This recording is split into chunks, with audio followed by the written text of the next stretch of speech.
talked about various things yesterday. A lot of people ask me when they come to my table, why did the series end when it was doing so well? And basically the answer to that is because it was our turn to make the features, to make the movies. And so they thought, quite wrongly as it turned out, that Deep Sleep 9 was going to be as successful as us. What? What? Deep Sleep 9, right. yeah. And then Voyager. I'm sorry. And then Enterprise. I know, that was sad. You know what, that was really hard doing the last episode of Enterprise. Because really, it was an episode of TNG. Because we were real and they were holograms, right? No wonder they were pissed that Jonathan and I were in their last episode. And they were. I mean, we didn't know at the time, they didn't tell us. But in the press, you know, when the show was coming out, we found out how upset they were. And I actually understand. I would have been upset if they had brought in one of the original cast to be in our last episode. You know, it would have been a bit hurtful. However, of course, we didn't need anyone because we were so good. So anyway, one thing about the last episode of Enterprise, the very last shot that was ever filmed of a Star Trek TV series was me and Jonathan walking off the holodeck.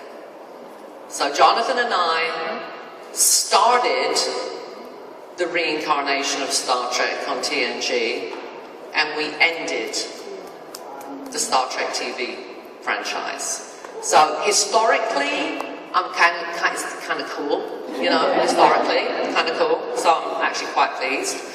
Hated the wig. They said they couldn't find my wig, you know, my real Troy wigs. They put one of those cheap nylon wigs on, like most of you are wearing in cosplay, you know, one of those, ugly wig. And they said, we can't find your wig. And I said, well, that's just ridiculous. I don't know where the wig is. How can you lose my wig? And then I went home and I had it. I had forgotten that the hairdresser gave it to me when we finished, so that was my fault. But anyway, I remember when we got the script to Generations about Christmas time of the last season of TNG. And we were all very excited. You know, we were TV people and now we were going to be movie people. And, you know, in Hollywood, there is a big distinction between TV people and movie people. You can tell that just by the gifts that you get. Like on Star Trek The Next Generation, one Christmas, they just came around with big black trash can liners filled with baseball hats and went, Merry Christmas. Merry Christmas, right? First day of shooting on Generations, there's a basket, a goodie basket, like the size of me in my trailer. You know, it's just different. You get treated different. But anyway, we get the script. So, of course, I immediately opened it and started reading it. I was at home.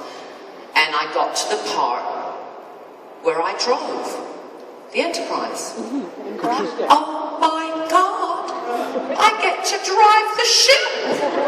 Oh, my God. Oh, now this all explains everything.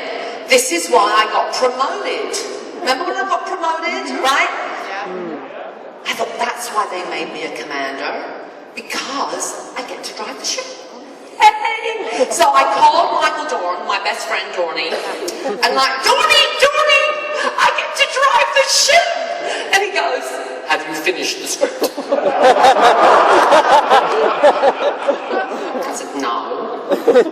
Finish the script and call me back. So I finished the script, and I was really ticked off because of the history of who drove the Enterprise. Just think about it. The first person to drive was the blind guy.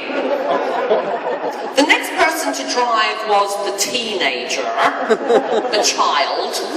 And then, basically, when the child left, any chick in red who happened to be passing. It was like, Here are the keys to the ship, drive the ship, and while you're down there, be nice to David, because he gets lonely on his own down there. And never a scratch on it.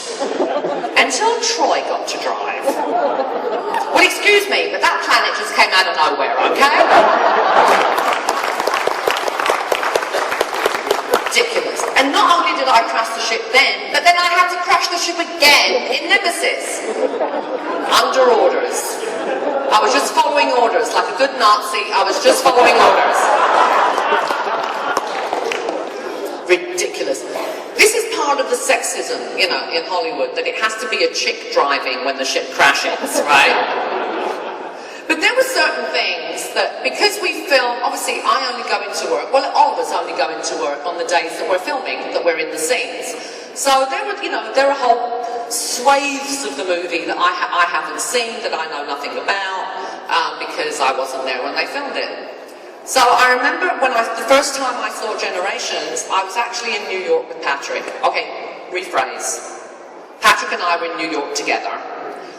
Now, I want to say I was with Patrick because he's getting married this year. Don't want to piss off the fiancé. Okay. And we were just happened to be there at the same time. And he called me and he said, Marina, Paramount are having a screening. Would you like to come with me? And I was like, yeah. I mean, Patrick's one of those actors who won't talk about the movie until he's seen it.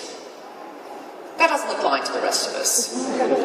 We go on all the talk shows, we talk about the movie, we've never seen it. That's why all those actors who go on these shows and they say, oh, it's the best movie ever, they haven't seen it. They're lying through their teeth. I mean, we even said that Insurrection was good, so, you know. I mean, I fell asleep, I think, in the premiere of Insurrection. Wake up, Ray, wake up. So anyway, we go to the Paramount building on Columbus Circle in New York, and it's very posh. There's a screening room with like armchairs, and there's a little table off to the side with like drinks and nibbly bits to eat. And so we're sitting there, and it got to the point where the Enterprise got nuked. And I actually went, oh! And Patrick said, what's the matter, Marina? I said, we're dead. We're dead, Patrick! And I'm thinking in my head, oh my God, they've killed us off and they're going to continue the franchise with just Patrick. And then he goes, oh no, darling, don't you remember? I go back into the Nexus and save the universe. And I went, stupid me, how could I have forgotten? And that's what I found hysterical about Generations, was that we have these other really hunky guys on the crew, and at the end of the movie, it's the three grumpy old men fighting each other.